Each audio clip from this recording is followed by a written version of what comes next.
Pentagon says the U.S. Navy drone was collecting scientific data for a civilian research vessel.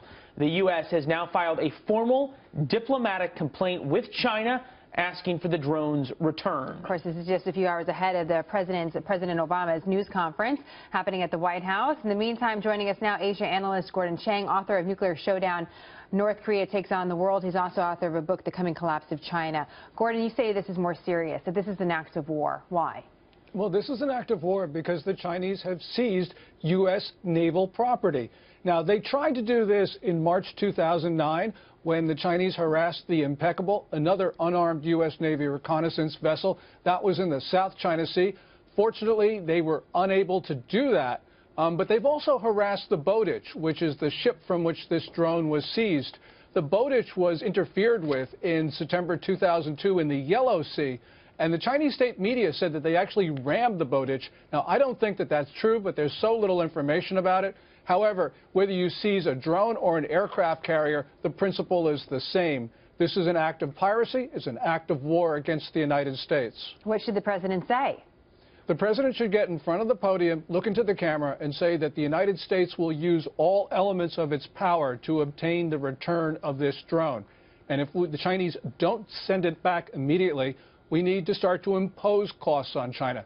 The reason why the Chinese have been interfering with U.S. Navy and U.S. Air Force in its peripheral seas is because we've never imposed those costs on China for unacceptable behavior of interfering with our freedom of rights in the global commons. So therefore, something's got to be done. If it doesn't, this will just get worse. Well, because of that pattern, do you think if the president said something to the effect of what you just said, that he would actually be believed?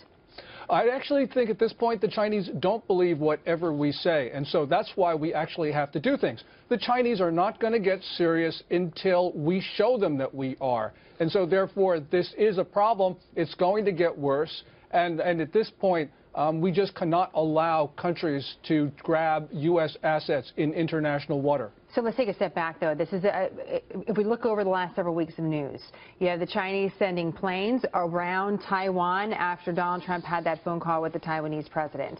You have the evidence now that we do have very big military installations on these islands, these disputed islands in the South China Sea that China has built up. You now have where this happened. I just want our viewers to know where the drone was taken was 40 miles off the coast of the Philippines, and you have the Philippines president saying today to us, "We do not need you. Prepare to leave the Philippines." And we've had a presence in the Philippines for many, many years. How do you take all this news together, especially considering that we're right on the eve of a transition of government? Yeah, this is the Chinese probably sending a message to the president-elect that they are willing to act. And the question is whether he is willing to back up his words. Also, it is a test of the U.S.-American political system in general because this is a time of leadership transition. But clearly there are so many things happening in the South China Sea and in other seas close to China's shores, which means that China is testing the international system in general.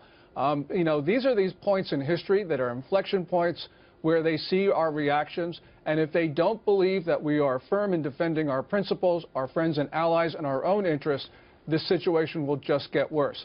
With the Philippines and President Duterte, he's genuinely anti-American, so we can expect more problems there. But most Filipinos support the United States, so we can ride this one out. All right. Well, that's an interesting perspective for us today. We'll watch for the president's comments coming up at the news conference in just a few hours from now, and we'll be watching for any comments from President-elect Donald Trump as well. Gordon, great to have you as always. Thank you.